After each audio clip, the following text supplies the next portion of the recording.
Hello and welcome to my guide on hurricanes in Orlando, Florida.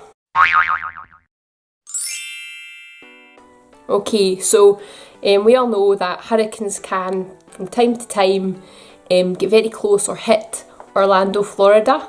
And obviously this is a concern for everybody, especially if they're travelling to Orlando during hurricane season. Okay, firstly, it is actually quite unlikely that a hurricane would hit full-on Orlando. The reason for this is it's in the middle of land and hurricanes tend to swerve past Orlando. They may come close, but don't tend to hit fully on Orlando, although it can happen, so never say never. It's part of the reason why Walt Disney chose to build the parks where he did, because he knew that because it's inland from the coast, it was slightly less likely that a hurricane would actually hit that area. Okay, so if there's a hurricane heading to Orlando and you're there, you will know about it. There are weather apps, it's on the news, it's everywhere. Your hotel will put a note through your door. You can't really miss it, it's on social media. You certainly know well in advance that it's on its way and that it is possibly going to hit or cause parks to close and for you to be curfewed in your hotel. Now firstly, I know how disappointing it is if you're there and the hurricane hits, the park's closed, you could potentially lose a couple of days of your holidays. You might have fast passes booked, you could have your absolute want to do ADR booked, you could have a Mickey's Not So Scary Halloween party booked. Now I know how disappointing this is because it happened to me. The hurricane hit and closed the parks. It was Hurricane Matthew in 2016.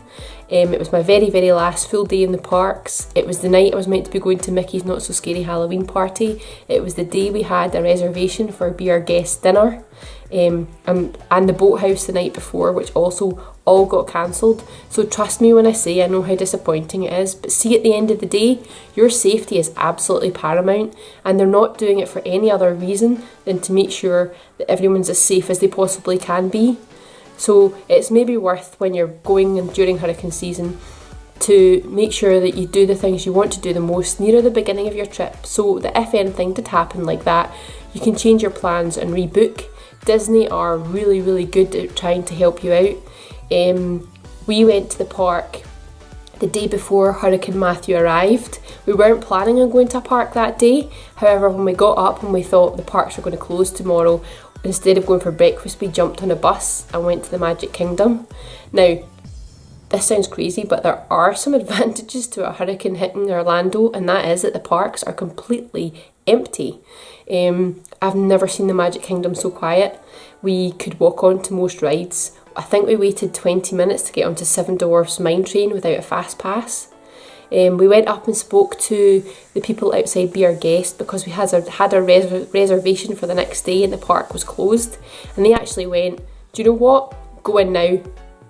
And they let us in, and we had our lunch there, which, okay, it wasn't dinner and that was disappointing. However, we still got to experience Be Our Guest. You know, Disney went absolutely out their way to try and help you and help the disappointment. The other thing they had already was printed out leaflets about what to do if you had tickets for Mickey's Not So Scary Halloween party, and you had options. I can't remember what they all were. One of them was a full refund, which obviously I had to take because I couldn't go another night, but we could switch it for another Mickey's Not So Scary Halloween party night. So they did go beyond, you know, not beyond, but they were as helpful as they possibly could be in that situation.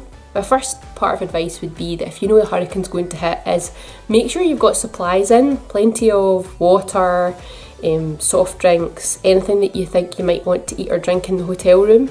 We bought loads of snacks. We even bought cinnamon rolls from the Magic Kingdom to take back to the hotel for the next day. We bought crisps, sweets. It was a lot of kind of snacky, fast foody type stuff, but you know, you've got to think, well, what if there's no power and you're in a hotel room? There's only so much you can do. Our hotel also did big buffets and things like that, and you'll probably find that any hotel you stay at, they will put on sort of special food, if you like, which is available. I know that Disney were very good at doing that. I didn't stay on a Disney in a Disney hotel, so it was slightly different from us. When the curfews are set, stick by these curfews, they're there for your safety. It's not just about the winds and trees falling. You have to remember that it's a lot of rain. It rains so much, extremely heavy, and there's big puddles and flooding.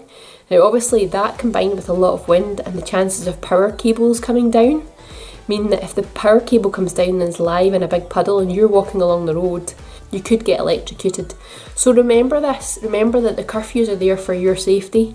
And again, you'll know when it's lifted. Social media was a great way of keeping up to date with what was happening. Our hotel also left glow sticks and torches in our rooms in case there was a power cut. Remember to notify friends and family at home of what's happening, and make them aware that if there's a power cut, for example, you can't message home to see that you're safe. We never lost power and we had Wi-Fi the entire time through the experience. It was boring, but it was, you know, it was what it was, and at the end of the day, the most important thing is that you're safe. There's news channels and weather channels which give you full reports 24/7 to give you the path of the expected hurricane and all that sort of stuff to keep you up to date. And one thing that happened was that Disney actually, although they said they were closing the parks on the Friday, and Disney Springs, they then decided that because the hurricane never hit as hard as they thought it was going to, it actually changed path. They opened Disney Springs about 4 o'clock in the afternoon, I think it was, and this was on social media, so that's another reason why you should keep an eye out on social media.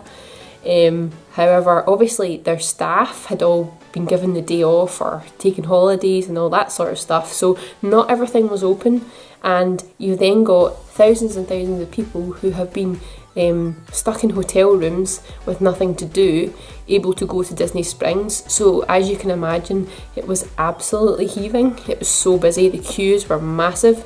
Obviously all the advanced dining reservations had been cancelled, but just the sheer volume of people that were there, I've never seen queues like it to get into restaurants at Disney Springs.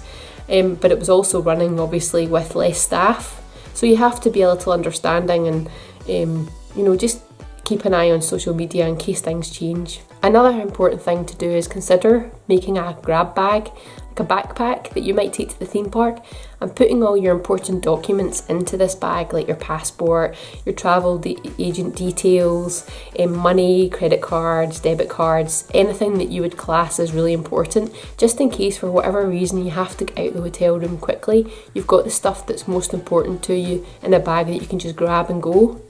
Another thing to do is make sure that you've got actual physical cash in dollars, just in case there are power outages and you can't use your credit or debit cards to pay for things like food and water and all that sort of stuff. Technology is great, but at the end of the day, if there's a major fail because of the hurricane, you need another method of payment. I never got to the parks once the hurricane had passed, but I do know people that were there last year after Irma, and for a good couple of days after the hurricane had been, the parks were empty, the rides were a walk on. Now I'm not saying that this will always be the case, but when a hurricane's hitting Orlando, especially Americans, they'll more than likely change their plans to go at a different time, which as a result means that the parks can be less busy. So take advantage of this if it happens, and you can probably make up on the day that you missed not getting to the park. Thank you very much for watching this video. If you like this video, please give me the thumbs up. Please leave your comments. I love to hear from you. If you haven't already, please subscribe to my channel. It would mean so much to me. Please like me on Facebook and follow me on Instagram and Twitter. The links are below. Thank you. Bye bye.